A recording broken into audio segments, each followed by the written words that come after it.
Salut à tous et bienvenue sur la chaîne. Je m'appelle Émile Garnier et ici, on parle de voitures sous tous les angles, entretien, astuces pratiques, fonctionnement des moteurs et bien plus encore. Si vous voulez mieux comprendre votre véhicule et éviter les erreurs coûteuses, vous êtes au bon endroit. Pensez à mettre un j'aime, à vous abonner à la chaîne et à regarder la vidéo jusqu'à la fin. Vous y trouverez des infos vraiment utiles. Les hommes d'affaires chinois ont agi avec beaucoup de prudence, évitant les dépenses financières excessives, et c'est ainsi que l'année dernière, les ventes mensuelles de la marque se sont mesurées en dizaines, alors que le vaisseau amiral GS8 a été rejoint par un crossover compact à traction avant GS5 et un grand monospace GN8, et que pour l'année, 437 voitures ont été vendues, dont 318 GS8, 81 GS5 et 38 GN8. Comparez maintenant ces chiffres avec les volumes de vente de Chery, Haval et Geely, 38 497, 33 642 et 24 419 respectivement. Ce n'est pas un hasard si le président de la branche russe de GAC Motor, M. Xiaomixiao, en présentant la dernière nouveauté de la marque, le vaisseau amiral GS8 de deuxième génération, a mis l'accent sur le développement du réseau de concessionnaires. D'ici la fin de l'année, le nombre de concessionnaires de la marque devrait passer à 30, et le nouveau vaisseau amiral, la même GS8, devrait devenir l'outil principal pour atteindre l'objectif ambitieux, vendre au moins 5000 voitures en Russie en 2023. Que représente donc cette nouvelle voiture? Tout d'abord, elle est vraiment grande, elle mesure 4980 mm de long, 1780 mm de haut et 1950 mm de large. Cela signifie que, par rapport à son prédécesseur, elle a grandi dans toutes les dimensions de la GS8 de première génération sont de 4836 x 1770 x 1910 mm.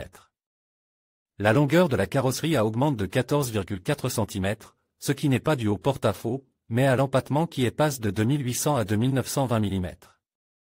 Cela signifie que l'intérieur est devenu encore plus spacieux. L'espace sur la deuxième rangée de sièges permet au moins de poser le pied sur la jambe. En outre, au lieu de la plateforme européenne fournie par Fiat, c'est la plateforme modulaire GPMA qui a été utilisée. La capacité à créer ses propres plateformes et à les utiliser pour le développement de nouveaux modèles est un indicateur de la maturité d'un constructeur automobile. Nous reviendrons sur l'intérieur, mais en attendant, notons que la direction de GAC Motor considérait à juste titre le design extérieur comme l'un des principaux atouts de la voiture. En effet, une voiture de grande taille, brutale, aux contours déchiquetés, ne peut manquer d'impressionner. Les franges sont devenues presque le thème principal du design extérieur de la voiture, même les très beaux feux arrière, enclins aux métaphores poétiques, ont été baptisés Ruby Lights, feux de rubis, par les Chinois, et il ne s'agit évidemment pas de la couleur, mais de la forme, qui rappelle le jeu de la lumière dans les rubis à facettes. L'habillage des radiateurs, composé d'une multitude d'éléments chromes anguleux, est également impressionnant. Cet habillage porte le nom non moins poétique de Dragon Scalewing, c'est-à-dire d'aile en écaille de dragon. Les phares des projecteurs conservent le concept réalisé dans la première génération du crossover, 4 assembles en un seul bloc. Deux sources LED matricielles aux contours anguleux, mais ces contours on change. À l'intérieur aussi, tout est à la hauteur, des matériaux de finition de haute qualité et pas de lac royal, mais de l'aluminium satine. La principale caractéristique dominante de l'intérieur, selon les dernières tendances, est un énorme écran tactile de l'appareil multimédia principal d'une diagonale de 14,6 pouces sous la forme d'une tablette séparée. Toutefois, ce téléviseur n'est attribué qu'aux configurations haut de gamme, les configurations de base ayant une diagonale de 10,1 pouces. Mais dans tous les cas, le tableau de bord est remplacé par un écran de 12,3 pouces, et tout cet équipement est complète par un écran de projection ARHUD de 30 pouces avec une interface Rusifide. Il y a tout lieu de penser que les futurs propriétaires n'auront rien à redire à l'ergonomie du poste de conduite, le volant est réglable tant au niveau de l'angle d'inclinaison de la colonne que de la portée, et le siège du conducteur, en plus des réglages habituels. Bien sûr, avec la propulsion électrique, est équipé d'un réglage de la longueur du coussin et d'un soutien lombaire. Les sièges des deuxième et troisième rangées sont également réglables, mais tous les réglages sont mécaniques. Naturellement, il y a un volant chauffant, des sièges chauffants et ventiles, une climatisation automatique à 3 zones, mais quelques Chose me dit que, conformément aux dernières tendances, tout le contrôle de la climatisation se fait par l'intermédiaire d'un écran tactile. Par rapport à la génération précédente, il y a très peu de boutons et de touches dans l'habitacle. De mon point de vue, c'est à la mode, mais pas très pratique. Le coffre a un volume assez pratique, même en configuration 7 places, et en configuration 5 places, on peut y faire entrer un petit éléphant. Si vous rabattez les sièges de la deuxième rangée, vous obtiendrez une énorme plateforme qui vous permettra d'organiser 2 couchages complets dans la voiture. La porte du coffre est naturellement équipée d'une servocommande. L'impression d'espace est créée par un toit ouvrant panoramique. D'une manière générale, il existe 3 variantes de design intérieur pour la voiture, clair, fonce et combine.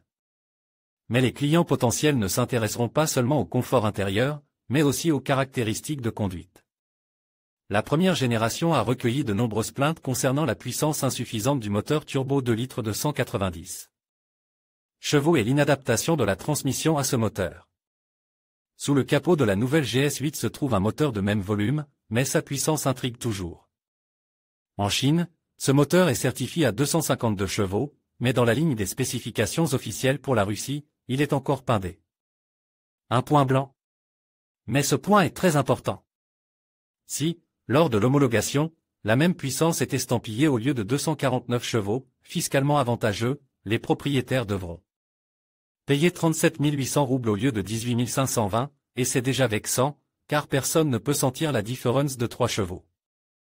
Mais Ampère avec un moteur 2,0 TGDI fonctionnera l'hydromécanique classique à 8 vitesses et 1 de la 3e génération, et pour l'acheteur russe qui traite encore avec une certaine méfiance les robots et les variateurs, ce sera un bonus significatif.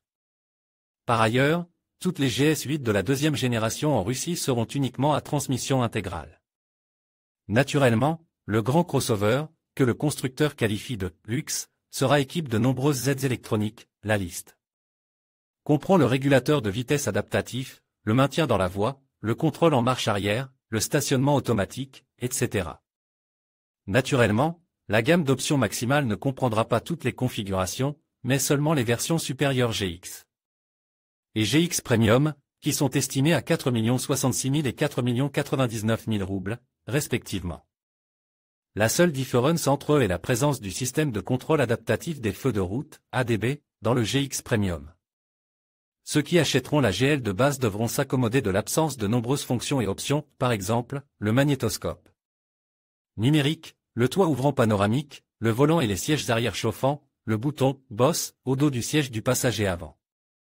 Mais le prix de 3 499 000 s'avère très compétitif, surtout si on le compare au principal rival de la nouvelle GS8 en Russie, le Geely Monjaro, dont la configuration de base coûte 4,36 millions de roubles. Mais il n'a que 5 places, et pour quelqu'un, cela peut être important.